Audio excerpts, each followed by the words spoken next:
Salve und willkommen zu meiner Roman Coin Show.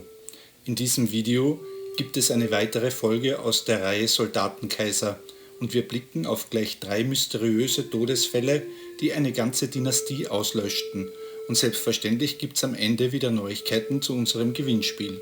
Wir beschäftigen uns heute mit dem verzweifelten Versuch des Carus, eine römische Dynastie zu gründen. Er und seine 2 Söhne Carinus und Numerian schafften es gerade nur mal 3 Jahre, sich an der Macht zu halten. Sie regierten in der Zeit der Reichskrise des 3. Jahrhunderts, bekannt als Soldatenkaiserzeit, zwischen 282 und 285 nach Christi. Ihre Herrschaft war der letzte Versuch, ein dynastisches Kaisertum zu etablieren, bevor Diokletian mit der Tetrarchie einen völlig neuen Weg einschlug. Alle 3 starben eines unnatürlichen Todes. Und ich habe uns natürlich wieder ein paar wunderschöne Münzen als Belegstücke dieser Kaiser mitgebracht. Beginnen wir mit Carus, der 282 bis 283 nach Christi regierte. Ich habe uns einen vorzüglichen Silbersud Antoninian seiner ersten Emission circa aus dem Jahr 282 nach Christi mitgebracht. Sie zeigt den Kaiser in Panzerrüstung mit Strahlenkrone nach rechts blickend. Er trägt einen Paludamentum, das ist ein Feldherrnmantel über der Rüstung. In dieser frühen Prägung trägt Carus noch den vollen Namen Marcus Aurelius, den er von seinem Vorgänger Probus übernommen hat. Eine bewusste Anknüpfung an die große Antoninen-Kaiserdynastie. Er wurde also von seinen Soldaten zum Kaiser ausgerufen, nachdem Kaiser Probus ermordet worden war. Unklar ist, ob Carus in die Verschwörung verwickelt war oder ob Probus einfach nur von seinen unzufriedenen Soldaten erschlagen wurde. Carus ernannte seine Söhne Carinus und Numerian sofort zu Mitkaisern, um seine Dynastie zu sichern. Wie viele seiner Vorgänger versprach auch er dem römischen Volk die Pax Augusti, also den Frieden der Kaiser, der ja bei den Römern bekanntlich nicht passiv, sondern durch ein aggressives Auftreten gegenüber deren Feinden gesichert wurde.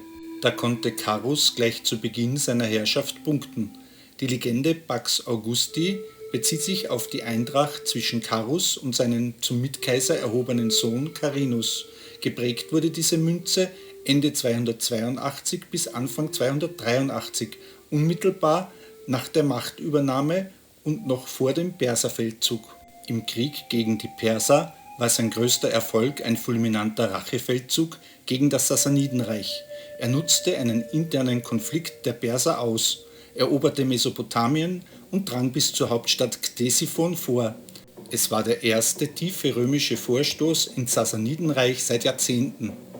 Jedoch auf dem Höhepunkt seines Erfolges starb er im Sommer 283 plötzlich im Feldlager. Die offizielle Version sprach von einem Blitzschlag, was meist als göttliche Strafe interpretiert wurde. Wahrscheinlicher ist, dass er einem natürlichen Tod durch Krankheit erlag oder einem Mordanschlag möglicherweise initiiert vom Prätorianerpräfekten Aper zum Opfer fiel.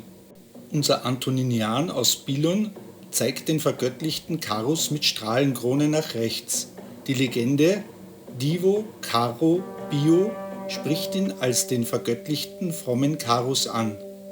Die offizielle Vergöttlichung des Vaters und die Versicherung, dass sein Geist zu Jupiter aufgestiegen war, zeigt uns das Rückseitenmotiv mit der Legende Consecratio an. Wir sehen einen Adler mit ausgebreiteten Schwingen nach links. Dieser ist das klassische Symbol für Jupiters Himmelfahrt und die Apotheose des Kaisers. Die dynastische Botschaft, dass seine Söhne nun als Söhne eines Gottes regierten, war eine enorme Legitimationshilfe in der konkurrenzreichen Epoche. Nach dem Tod des Carus übernahm 283 nach Christi Carinus, der zu diesem Zeitpunkt bereits Augustus im Westen war, gemeinsam mit seinem Bruder Numerian die Macht.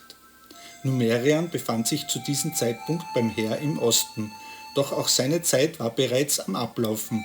Und auch hier habe ich uns wieder einen vorzüglichen Silbersud Antoninian mitgebracht. Wir sehen eine wunderbar detaillierte, gepanzerte Büste nach rechts blickend, sogar die einzelnen Punkte des Bartes sind perfekt erhalten. Die Quellen beschreiben Numerian als einen Mann von literarischer und poetischer Bildung, der jedoch wenig militärisches Geschick oder Ehrgeiz besaß. Geprägt wurde diese Münze in Antiochia im Osten, als Numerian nach dem plötzlichen Tod seines Vaters Carus die verbliebenen Truppen vom tiefen Perserfeldzug zurück an die Reichsgrenze führte. Die Anrufung des Jupiter Victor, Jovi Victori, des siegreichen Jupiter, sollte suggerieren, dass der Göttervater selbst dem jungen, unerfahrenen Kaiser dennoch den Sieg verleiht und die Herrschaft über das Reich sicherte. Es ist eine hochsymbolische Prägung in äußerst angespannter Lage. Auf diesem Rückmarsch erkrankte Numerian angeblich an einer Augenentzündung und reiste in einer geschlossenen Sänfte. Der Prätorianerpräfekt Aper hielt seinen Zustand geheim und gab an, Numerian könne das grelle Licht nicht ertragen. Na, diesen Präfekten Aper kennen wir ja, bereits vom mysteriösen Tod des Carus. Nun kam es jedoch bereits nach wenigen Tagen zu einer makabren Entdeckung, als der Gestank einer verwesenden Leiche schließlich zur Öffnung der Sänfte führte. Numerian war tot. Wurde er ermordet? Hoppala, abgestürzt, auch eine mögliche Todesursache. Die empörten Offiziere riefen daraufhin am 20. November 284 den Gardekommandanten Diokletian zum Kaiser aus. In einer spektakulären Geste tötete Diokletian den anwesenden Prätorianerpräfekten Aper vor versammelter Armee mit eigener Hand und schwor, nichts mit dem Mord an Numerian zu tun zu haben. Wie verlief jedoch das Leben des zweiten Sohnes Carinus, der ebenfalls von 283 bis 285 nach Christus regierte? Wir sehen ihn hier auf dieser wunderschönen dunkel patinierten Münze in voller Rüstung mit Vollbart und Strahlenkrone. Auch seine Legende zeigt noch die Namensbestandteile MAUR des Marcus Aurelius und verweist wie bei seinem Vater ebenfalls auf die Dynastie der Antoninen. Wie schon gesagt, regierte Carinus da bereits im Westen des Reiches, als sein Vater Carus in den Osten zog und ihn als Stellvertreter mit dem Titel eines Augustus zurückgelassen hatte. Geprägt wurde diese Münze ab 283 nach Christi nach dem Tod des Vaters Carus, als dann die beiden Brüder gemeinsam als Augusti regierten. Die Legende Virtus Augusti, Tapferkeit der beiden Augusti, bezieht sich auf Carinus und seinen Bruder Numerian als gemeinsame Herrscher. Sie ist eine Botschaft einträchtiger, wehrhafter Doppelherrschaft, ausgerechnet kurz bevor Numerian unter ungeklärten Umständen stirbt und Carinus selbst von Diokletian herausgefordert wird. Das Reversmotiv zeigt den Kaiser mit Parazzonium nach rechts, wie er von Jupiter mit Lanze eine Victoria auf Globus erhält. Die propagandistische Aussage über die siegreichen Brüder wird hier klar ersichtlich. Obwohl Carinus in der Geschichtsschreibung, vor allem in der wenig objektiven Historia Augusta, als eines der größten Monster auf dem Kaiserthron gilt, ihm werden exzessive Grausamkeit, Dekadenz und Unmoral vorgeworfen. Dort heißt es, Carinus habe 9 Ehefrauen gehabt, die er alle nacheinander verstoßen habe, meist während sie schwanger waren. Diese Darstellung diente vermutlich ausschließlich dazu, ihn als lasterhaften und grausamen Wüstling zu brandmarken. Die Zahl 9 ist mit großer Sicherheit eine literarische Übertreibung und historisch nicht haltbar. Nun, dies lässt sich auch gut begründen, denn die einzige historisch durch Inschriften und Münzen belegte Ehefrau des Carinus heißt Magnia Urbica. Ihr Name und ihr Titel tauchen auf mehreren Inschriften auf, beispielsweise in Nordafrika und Italien. Es existieren auch äußerst seltene Münzprägungen mit ihrem Porträt, von denen ich glücklicherweise hier ein eigenes Exemplar zeigen kann. Das ist zugleich auch unser absolutes Highlight dieser Folge, nicht zuletzt wegen der enormen Seltenheit, aber auch wegen der absolut vorzüglichen Erhaltung. Auf diesem Antoninian wird sie als Augusta, Kaiserin, bezeichnet und die Legende lautet Magnia Urbica Augusta. Zudem verlieh man ihr den Ehrentitel Mater Castrorum, Mutter der Feldlager. Dies beweist ihre herausgehobene offizielle Stellung während Carinus' Herrschaft 283 bis 285 nach Christi. Eine Inschrift in Stein gemeißelt könnte sogar darauf hindeuten, dass sie die Mutter eines ansonsten unbekannten Sohnes von Carinus namens Nigrinianus war. Dieser starb offenbar als Kind und wurde von seinem Großvater Carus vergöttlicht. Divus Nigrinianus, was durch eine Weihinschrift belegt ist. Falls diese Verbindung korrekt ist, wäre Magna Urbica die Mutter des Kaiserenkels gewesen. Das ist jedoch nicht zu 100% gesichert. Seht euch mal diese Münze an, jede einzelne Haarsträhne ist zu erkennen und die Frisur entspricht genau der Mode des 3. Jahrhunderts. Die drapierte Büste der Kaiserin und der zugleich einzigen wirklich nachgewiesenen Ehegattin des Carinus zeigt sich mit Diadem auf einer Mondsichel. Diese Mondsichel ist ein typisches Attribut für Kaiserinnen und verbindet sie mit der Mondgöttin Luna. Die Legende des Reversmotives lautet Venus Genetrix. Wir sehen die Göttin Venus nach links stehend, sie hält in der Hand einen Apfel und in der linken ein langes Zepter. Indem Magna Urbica mit Venus Genetrix dargestellt wird, erhebt sie den Anspruch, Stammmutter einer neuen dauerhaften Dynastie zu sein, der Dynastie des Carus und Carinus. Sie präsentiert sich als Garantin für Fruchtbarkeit, Fortbestand und legitime Erbfolge. Also wie ich finde, steht das ganz im Gegensatz zur Historia Augusta und ich persönlich würde der Propaganda auf Münzen viel mehr Glauben schenken, da sie unmittelbar zum Zeitpunkt der Handlung unserer Geschichte geprägt wurden. Das Symbol der Venus Genetrix verkörpert zugleich die ideale Ehefrau und die fruchtbare Mutter. Das unterstreicht Urbicas Rolle als Kaiserin. Sie sollte dem Reich einen Erben schenken und so die Kontinuität des Herrscherhauses sichern.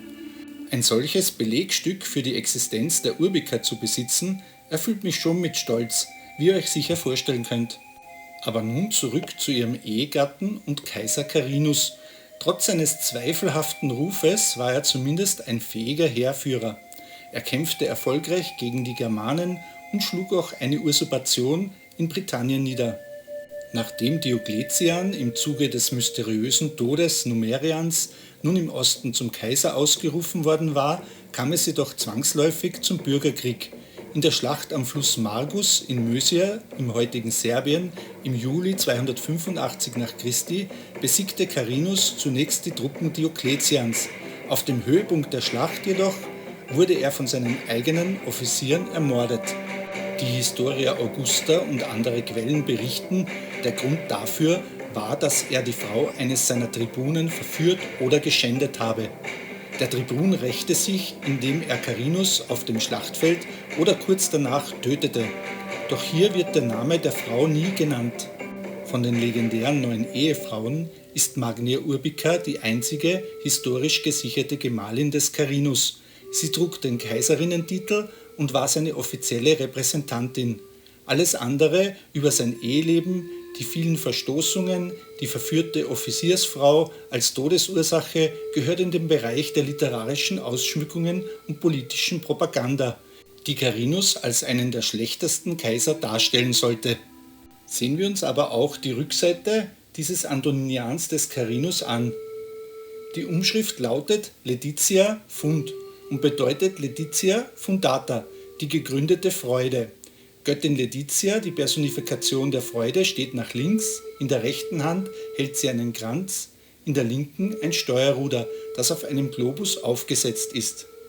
Das Attribut Fundata, also gegründet, gesichert, auf festen Boden gestellt, betont, dass es sich um eine dauerhafte, stabile Glückseligkeit handelt, die durch die Herrschaft des Kaisers garantiert wird. Der Kranz in Laetitias Hand ist ein Sieges- und Ehrenzeichen, das sie dem Kaiser oder dem Reich darreicht.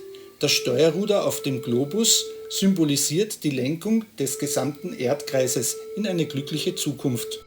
Die Münze wurde wahrscheinlich Anfang 283 nach Christus geprägt, kurz nachdem Carus und Carinus gemeinsam das Konsulat angetreten hatten. Die freudige Botschaft sollte die Eintracht und den vielversprechenden Beginn der neuen Dynastie feiern.